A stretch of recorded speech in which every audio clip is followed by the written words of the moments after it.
Primera Plana. Carlos Herranz.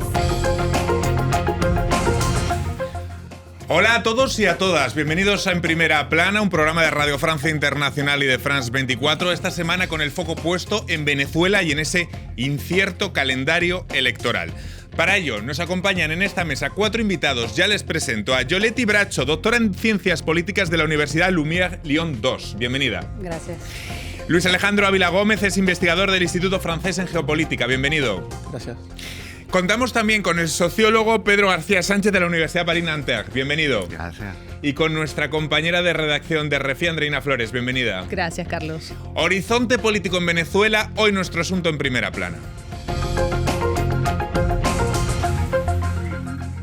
Las elecciones presidenciales en Venezuela previstas para este año aún no ha sido definida. La oposición venezolana ha reiterado su disposición a dialogar por una hoja de ruta electoral rumbo a las presidenciales. La candidatura de la opositora María Corina Machado, cuya postulación fue inhabilitada por la justicia, sigue estando en el centro de la controversia. La detención hace unos días del activista Rocío San Miguel y de su familia, acusados de urdir un magnicidio contra Maduro del que no hay ninguna prueba, es quizá la prueba de este endurecimiento ahora mismo contra voces críticas. Repasemos lo que dice la prensa con esta perspectiva bastante incierta del calendario electoral.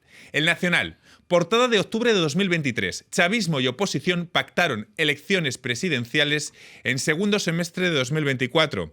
Aquí en Francia, Le Figaro, Machado, la mujer que desafía a Maduro tras ganar las primarias de la oposición. Diario El País, el chavismo vuelve a sus posiciones más radicales en medio de una ola represiva tras la detención del activista Rocío San Miguel. Bueno, Yoletti, quizá la primera pregunta, ¿el horizonte electoral sin calendario justifica lo que estamos viendo, esta nueva ola represiva, algo que no es tampoco nada nuevo en Venezuela? Bueno, en realidad tenemos ahorita un acuerdo que fue firmado entre el gobierno de Maduro y una parte de la oposición que este gobierno ha creado para sí misma, un acuerdo que fue llamado Acuerdo Nacional de Principios Generales, que presenta un calendario o al menos una serie de propuestas de fechas para las elecciones para el final del año. Son las 27 fechas que ha propuesto, exacto, ¿no? Que van desde ahorita abril hasta el mes de diciembre. Este acuerdo va a ser presentado hoy, el 1 de marzo, al Consejo Nacional Electoral, quien se supone es la instancia que debe decidir cuál va a ser la fecha para las elecciones. Sin embargo, obviamente sabemos que esta agenda electoral está supeditada a la necesidad del chavismo de gobierno de controlar estas elecciones para, digamos, tratar de mostrar de cierta manera que hay una institucionalidad detrás de las elecciones, que hay una cierta legalidad, pero al mismo tiempo controlar el resultado. Pero si bien entendido, ese calendario electoral que propone el chavismo de 27 fechas electorales es pesa el órgano encargado, el Centro Nacional Electoral, no tiene nada que ver con estas propuestas de 27 fechas, ¿no? Las propuestas fueron hechas por distintos actores de partidos políticos venezolanos que de cierta manera han decidido acordar con el gobierno de Maduro, pero bueno, tomemos en cuenta que estos partidos también han sido intervenidos históricamente, que representan una cierta oposición y no necesariamente representan a la plataforma unitaria democrática, que es la representación, digamos, histórica de la oposición. Porque hasta ahora. Imagino, Luis Alejandro, que si hay fechas ya propuestas para abril, además para organizar unas elecciones que hay unos observadores internacionales, eso no puede ser posible, que fuera ya mismo en abril. Bueno, en el acuerdo que firmaron en octubre pasado la oposición y el gobierno en Barbados, se acordaba que era para el segundo semestre del 2024. La cuestión que lo que dicen ahora por ejemplo, Jorge Rodríguez, es que con este nuevo acuerdo hay una ampliación de la cantidad de actores y de fechas, por ende, que son tomadas en cuenta y se estudia ahora la posibilidad de avanzar o no estas elecciones. La cuestión técnica ya ahí será potestad del Consejo Nacional Electoral de determinarlo. Ola represiva, inhabilitación de Machado, detención de Rocío San Miguel. ¿Cómo interpretan estos movimientos del régimen chavista en este contexto de incierto calendario electoral, Pedro? Mira, como tiene muchísimos años interpretándolo, la violencia es su método, sea cual sea la representación del chavismo institucional en el CNE, en el Tribunal Supremo de Justicia y el resto para los otros. Lo cual me parece que después de 25 años ya deberíamos comenzar a aprender que el problema no es entre la violencia y la paz. El problema es que los que tienen el uso del poder de fuego lo utilizan cada vez que lo necesitan. No es hoy, no fue hace 5 años, no fue en las otras elecciones. Llevamos más de 20 años en eso. Entonces, si queremos de algún modo avanzar de otro modo, hay que partir de esa diferencia fundamental. El gobierno, lo que yo llamo el chavismo gubernamental, siempre utiliza todo el poder de fuego que tiene para poder obtener sus victorias. Washington ya incentivó a Maduro a la organización electoral rebajando las sanciones del petróleo y del gas. Quizá un balón de oxígeno para la exigua economía venezolana. Andrina, ¿esto es lo que impulsa que se tengan que celebrar las elecciones antes de que termine este año? Bueno, sí, evidentemente hay una presión de Estados Unidos. Estados Unidos aprobó 4 licencias generales para suavizar, como tú bien dices, las sanciones en lo que es la explotación de hidrocarburos, de petróleo, de gas. Pero, ojo, esas sanciones o ese alivio de sanciones tiene fecha de caducidad. Se aprobaron solamente por 6 meses, hasta el 18 de abril. Puede haber presión por ahí. Puede haber presión, claro que puede haber presión. Estados Unidos puede revisar los acuerdos, decir, mira, en el acuerdo de Barbados dijimos que las elecciones tenían que realizarse en el segundo semestre de este año, se están adelantando algunas fechas, ¿qué es lo que está pasando? La candidata que fue electa en primarias por la oposición sigue inhabilitada, el Tribunal Supremo de Justicia ratificó esa inhabilitación, entonces no se han cumplido los acuerdos. Podría retirarles esas licencias. O sea que por lo que estamos viendo, compañeros, es un régimen que intenta controlar los tiempos y la agenda política. Pero ojo, porque puede haber factores que también no está todo tan claro. Hay factores que en los que puede apoyarse este calendario electoral, ¿no? Sí, hay cuestiones de tecnicismo electoral que son fundamentales y que no podemos seguir analizando en función de los 10 millones de votantes que hay en Venezuela, sino que hay que analizar en función de la diáspora.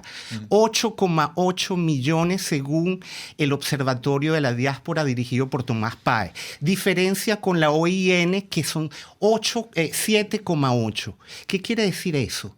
Allí hay casi el doble o la misma cantidad de votantes que hay afuera. Y, como tú señalaste, para poder, en las condiciones legales, realizar una elección, hay que inscribir todos los nuevos votantes. Hay un lapso de 6 meses para inscribirlos. Es decir, que si ya en agosto esas 24 proposiciones, se escoge cualquiera de agosto para acá, nadie se puede inscribir, lo cual va a darle, evidentemente, como siempre con el chavismo, va a hacer que el terreno ya esté inclinado así, en ese momento se va a inclinar así.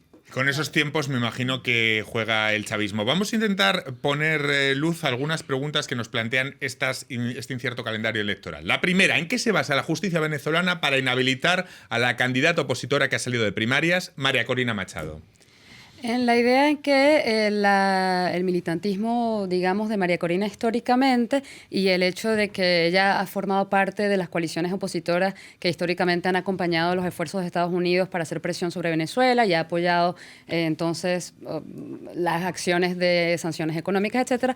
Esto vendría a hacer de María Corina una traidora y por lo tanto, o sea, está esta idea de que haciendo apoyo hacia las presiones internacionales, hay una cierta traición a la patria, es la manera en cómo esto de cierta manera está presentado, y por lo tanto entonces ella es inhabilitada porque no tendría legitimidad para ser presidenta de Venezuela. Bueno. Quería hacer una precisión. Sí. Esta es la razón real, la que tú has descrito. Ahora vamos a lo oficioso. Exactamente, pero fíjate, en el papel, la Contraloría General, ¿tú sabes por qué inhabilitaron a María Corina Machado?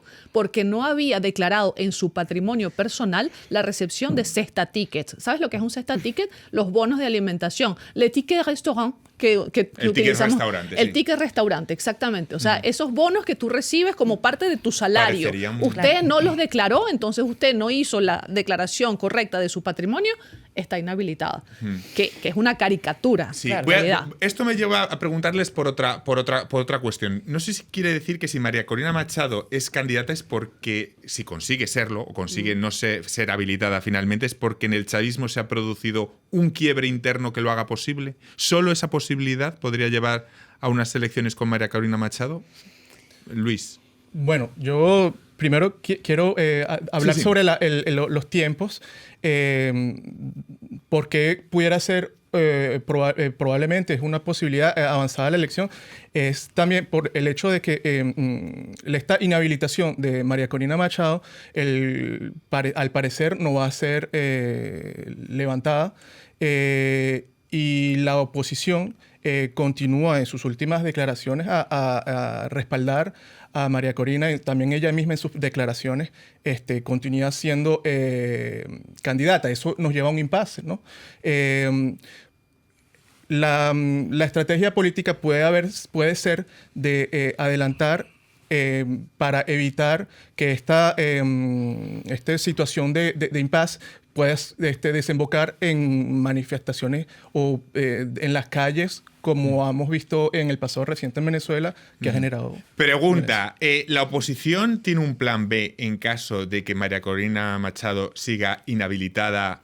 ¿Un plan que plegarse respecto a él? ¿O va a ir solo con la premisa de que unas elecciones libres son como con María Corina Machado o no son? Pregunta clara. Andreina o Pedro. Yo pienso que eventualmente la oposición venezolana va a tener que abrirse a la posibilidad de que haya un candidato de reemplazo. ¿Eso ya está siendo estudiado?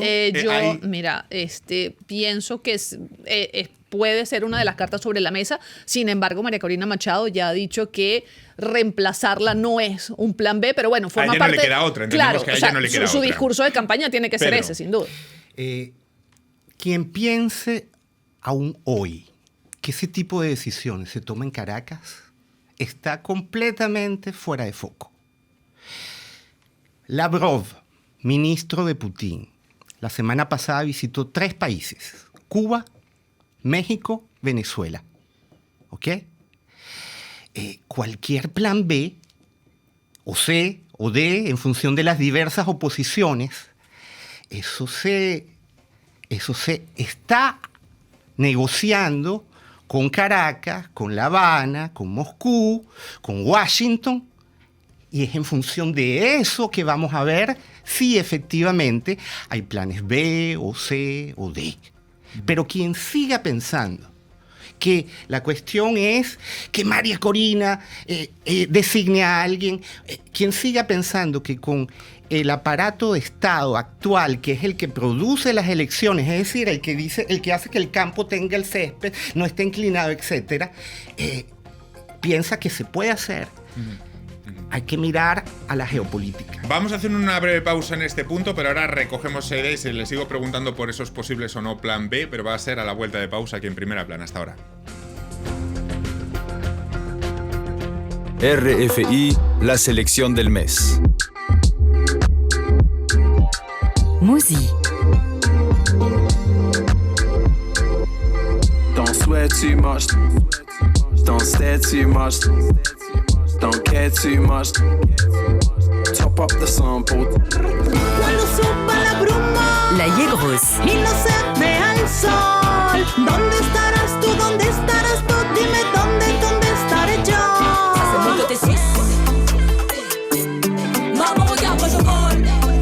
Catégorie.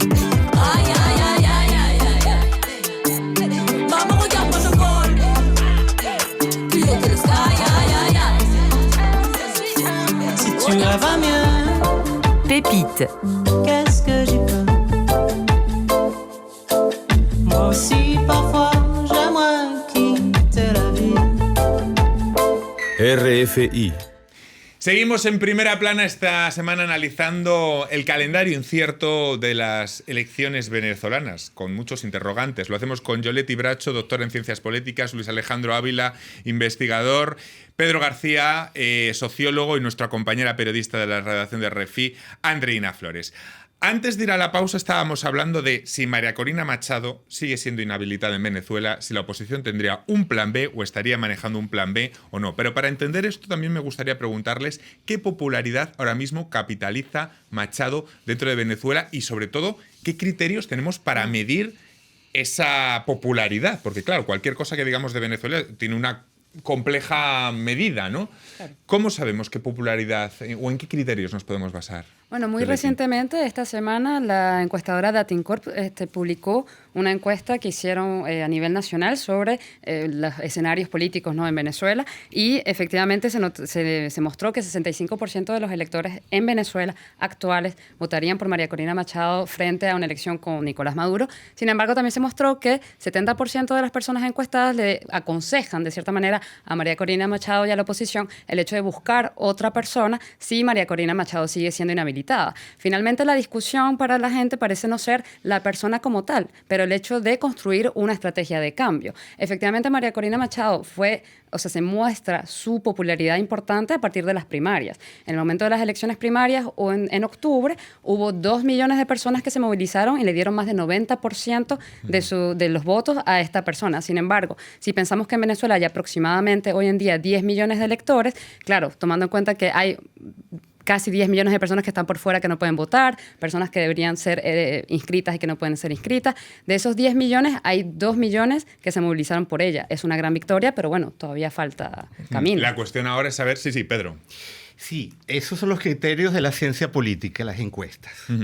Yo creo que uno de los modos fundamentales en los que se ve hoy día la popularidad de María Corina, Andreina lo señaló hace un momento, es como ese personaje que hasta hace muy poco las oposiciones y el gobierno señalaban como la mantuana, la millonaria, la ama del valle, etcétera, etcétera, ¿ok?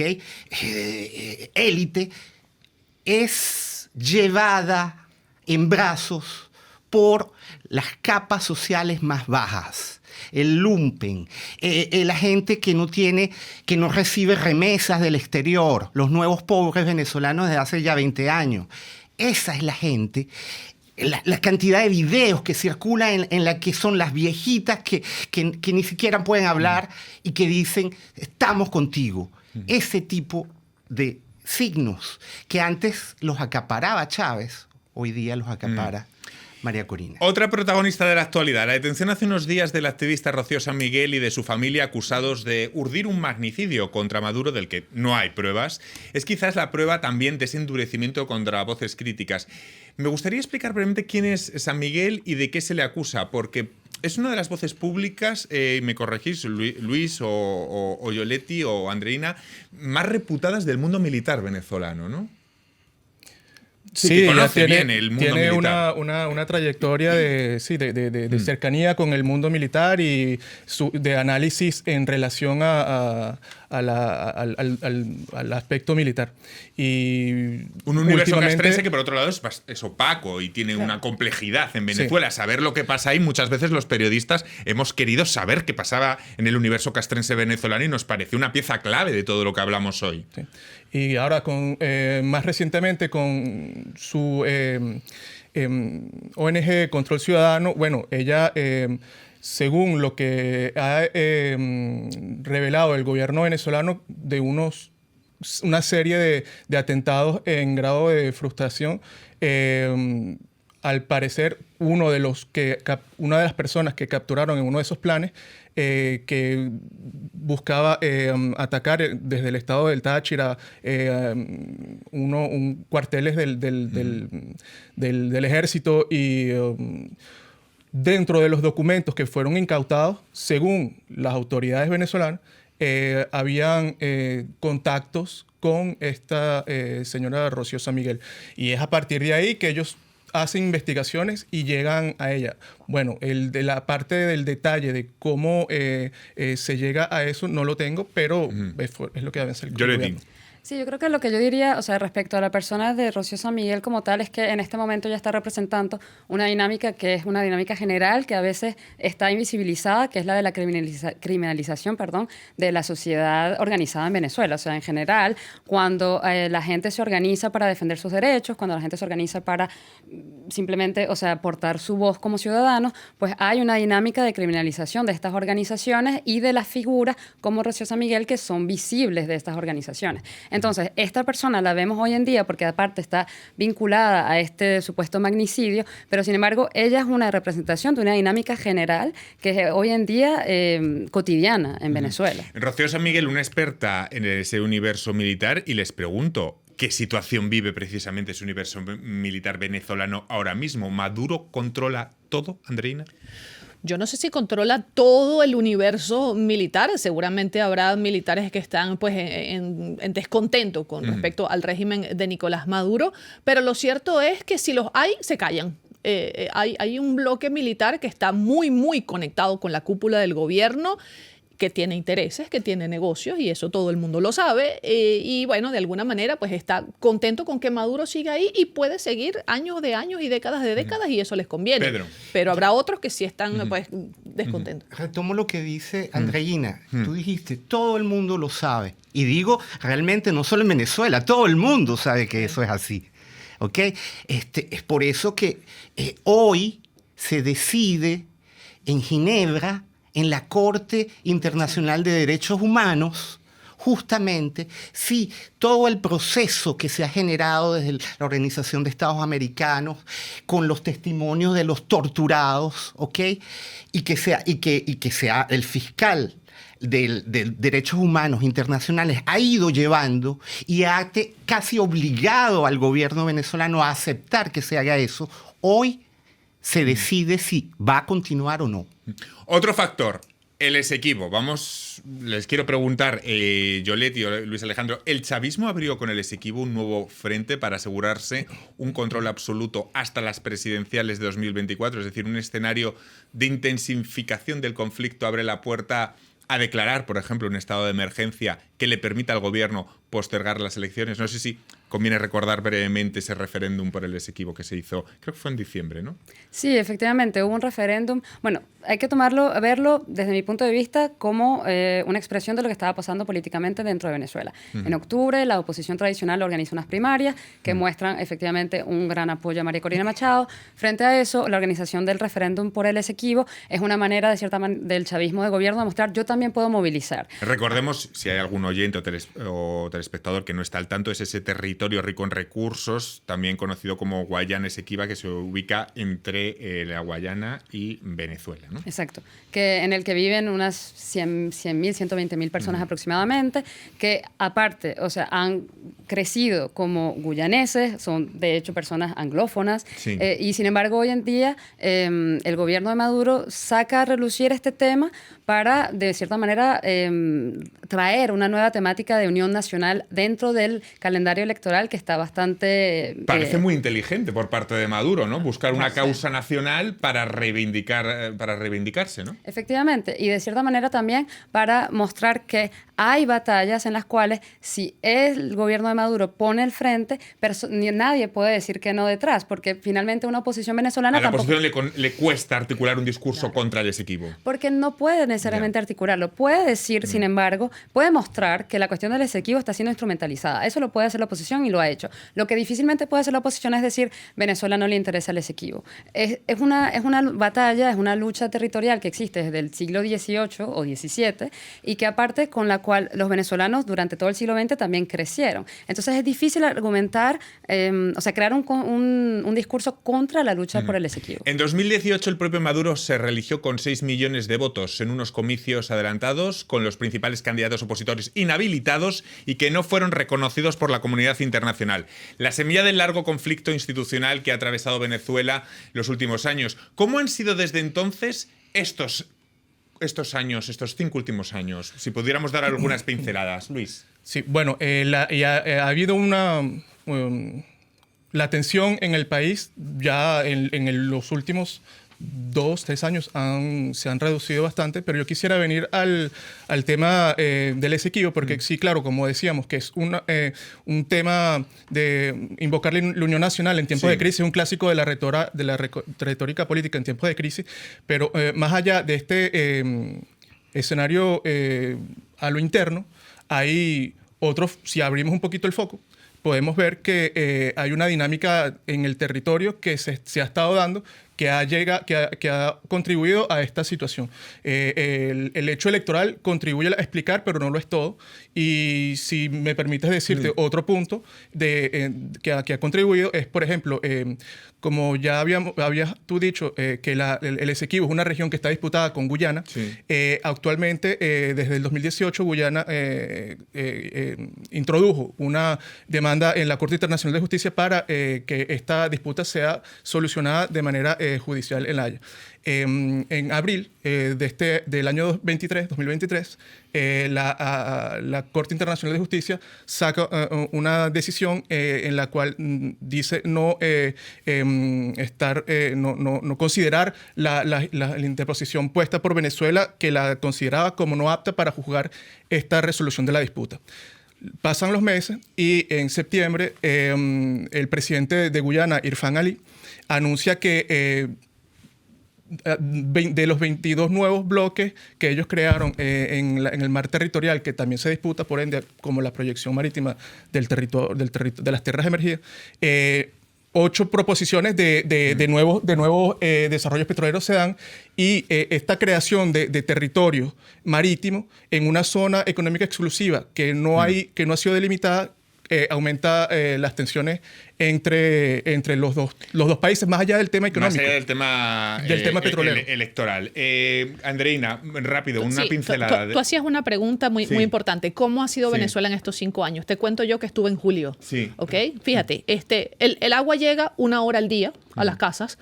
Tú te sientas a comer y la comida te puede costar lo mismo que te cuesta aquí en París. Un maestro cobra $5 al mes y la sentada a comer te cuesta $60 por persona, por ejemplo. Entonces no es solamente la popularidad de Machado que tú mencionabas hace un rato, sino el descontento con Maduro, la vida cotidiana. Es carísima, es difícil y toda la gente quiere un cambio. ¿Chavista o no chavista? Vamos a un cambio. Ese es el lema que yo escuché. Me quedo sin tiempo para más. Ha sido un placer tenerles hoy a los 4. Hemos repasado bastantes de los temas que están en la agenda en esta perspectiva electoral tan incierta que se abre para Venezuela. Seguiremos contándolo aquí en Primera Plana. Y a todos ustedes, hasta la próxima semana. Gracias.